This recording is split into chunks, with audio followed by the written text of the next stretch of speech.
Sir বাইদেউসকল, ৰাজ্য চৰকাৰৰ অধীনৰ শিক্ষক কৰ্মচাৰীসকলৰ লগতে পেঞ্চনাৰসকলক পুৰণা পেঞ্চন আঁচনি বাহালৰ দাবী জনাইছে আৰু এই দাবী জনাইছে অসম শিক্ষক কৰ্মচাৰী সমন্বয় সমিতিয়ে।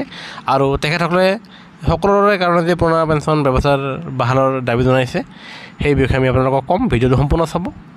ছাৰ বাইদেউসকলে চাব, ৰাজ্যখনৰ 2013 আৰু তাৰ পিছত পদ প্ৰাধিকৰণ হোৱা শিক্ষক কৰ্মচাৰীসকলক নতুন ৰাষ্ট্ৰীয় পেঞ্চন আঁচনি NPS আৰু সংযুক্ত পেঞ্চন আঁচনি UPSৰ অধীনত চৰকাৰে কৰিবলৈ গৈ আছে, সেয়া আপোনালোকে জানে। আৰু এই দুই পেঞ্চন আঁচনিৰ পৰিৱৰ্তে পুৰণি পেঞ্চন আঁচনিৰ অধীনত কৰ্মচাৰীসকলক আৰু পেঞ্চনাৰসকলক পুৰণা পেঞ্চন আঁচনিৰ সুবিধা দিবলৈ মাননীয় মুখ্যমন্ত্ৰী হিমন্ত বিশ্ব শৰ্মা দেৱক আহ্বান জনাইছে।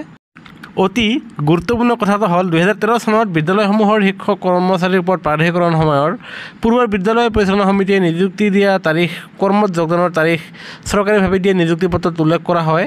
আৰু সেই ফালৰ পৰাও এইসকল শিক্ষক কৰ্মচাৰী কোনো কাৰণতে পুৰণি পেঞ্চনৰ পৰা বঞ্চিত হ'ব নালাগিছিল। কিন্তু ৰাজ্য চৰকাৰৰ বৈষম্যৰ বলি হ'ব লগা হৈছে এইসকল দুৰ্ভগীয়া শিক্ষক কৰ্মচাৰীসকল।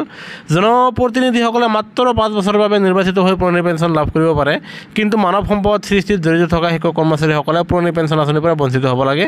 চলিত বছৰৰ ডিচেম্বৰ মাহৰ ভিতৰত 2013 চন আৰু তাৰ পিছত প্ৰাধিকৰণ হোৱা সকলো শিক্ষক কৰ্মচাৰীক পুৰণি পেঞ্চন আঁচনিৰ অধীনত সকলো সুবিধা প্ৰদান কৰিবলৈ সদৌ অসম শিক্ষক কৰ্মচাৰী সমন্বয় সমিতিৰ ৰাজ্যৰ মুখ্যমন্ত্ৰীক আহ্বান জনাইছে। আৰু লগতে তেখেতসকলে NPS আৰু OPSৰ ঠাইত আপোনাৰ OPS প্ৰৱৰ্তন কৰাৰ কাৰণে মুখ্যমন্ত্ৰীৰ সৈতে আলোচনাত মিলিত হয়। আৰু সেয়েহে আশা কৰা গৈছে যে আপোনাৰ ৰাজ্য চৰকাৰে নিশ্চয় পুৰণা পেঞ্চন আঁচনিৰ ক্ষেত্ৰত ভাল পদক্ষেপ গ্ৰহণ কৰিব। আৰু যেতিয়া এই সম্বন্ধে বাতৰি প্ৰভাৱ পাব সকলোতকৈ আগত আমাৰ চেনেলৰ যোগেদি আপোনালোকে পাবলৈ সক্ষম হ'ব। ভিডিঅ'টো চোৱাৰ বাবে ধন্যবাদ। জয় অসম।